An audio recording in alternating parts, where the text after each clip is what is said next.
Bangla video নিউজে সবাইকে স্বাগত জানাচ্ছি। আজকের বিষয় পুরুষদের বীর্য ঘন করার উপায়। সাধারণত নিয়মিত পুষ্টিকর খাবার খেলে এমনিতেই পুরুষের বীর্য ঘন হয়ে থাকে। যেমন প্রতিদিন দুধ, ডিম, মধু গ্রহণ করলে সাধারণত আর কোনো কিছু দরকার পড়ে না। এমনকি এর জন্য ওষুধ খাওয়ারও কোনো প্রয়োজন হয় না, যা অনেকেই গ্রহণ করে থাকেন। কারণ পুরুষদের বীর্য উৎপন্ন হয় সরাসরি তাদের খাবার থেকে। তাই অবশ্যই পুষ্টিকর খাবার খাবেন এবং সেই সাথে আরো যে জিনিসগুলো খাবেন তা হলো: 1. রাতে ঘুমানোর আগে ইসবগুলের ভুসি পানিতে ভিজিয়ে খাবেন। খাওয়ার অনেক আগেই পানিতে ভিজিয়ে রাখবেন। এভাবে নিয়মিত অন্তত 7 দিন খান, তাহলে নিজেই পার্থক্য বুঝতে পারবেন।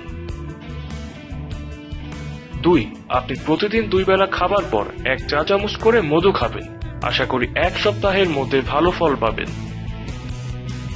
এছাড়া যে কাজগুলো পরিত্যাগ করা ভালো: 1. হস্তমৈথুনের অভ্যাস থাকলে তা পরিত্যাগ করুন, কারণ অতিরিক্ত হস্তমৈথুন করলে বীর্য পাতলা হয়। 2. অতিরিক্ত স্বপ্নদোষের কারণেও বীর্য পাতলা হতে পারে, তাই স্বপ্নদোষ এড়িয়ে চলুন। স্বপ্নদোষ থেকে মুক্তি পেতে চাইলে আমাদের পূর্বে প্রকাশিত ভিডিওটি দেখুন, যেখানে স্বপ্নদোষ থেকে বাঁচার উপায় বলে দেওয়া হয়েছে। ভিডিওটি দেখতে ক্লিক করুন। আজ এই পর্যন্তই। নিশ্চয়ই কথা হবে আগামী দিন নতুন কোনো ভিডিও নিয়ে। ততক্ষণ পর্যন্ত সবাই ভালো থাকবেন, আর আমাদের ভিডিওগুলো ভালো লাগলে লাইক, শেয়ার ও কমেন্টস করবেন এবং নিয়মিত স্বাস্থ্য সংক্রান্ত টিপস পেতে বাংলা ভিডিও নিউজ চ্যানেলটি সাবস্ক্রাইব করবেন। ধন্যবাদ সবাইকে।